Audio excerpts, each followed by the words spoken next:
Celine Evangelista merayakan ultah ketiga sang anak Eadred Koa Luis Miguel atau Koa. Dalam perayaan itu, tak tampak sang mantan suami Stefan William.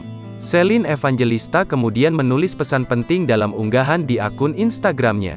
Celine Evangelista seolah menyindir Stefan William yang sibuk sehingga tak punya waktu untuk bertemu sang anak. Diketahui, Eadred Koa Luis Miguel atau yang akrab disapa Koa, putra bungsu aktris Celine Evangelista dan aktor Stefan William baru saja berulang tahun yang ketiga pada Kamis, tanggal 29 September tahun 2022. Imbas tak muncul di hari ulang tahun Koa, Stefan William kena sindir Celine Evangelista.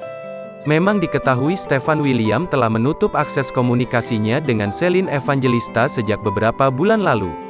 Dilansir banjarmasinpost.co.id dari Instagram pribadi Celine Evangelista, @celine_evangelista, Jumat, tanggal 30 September tahun 2022, wanita 30 tahun tersebut membagikan video perayaan ulang tahun Koa.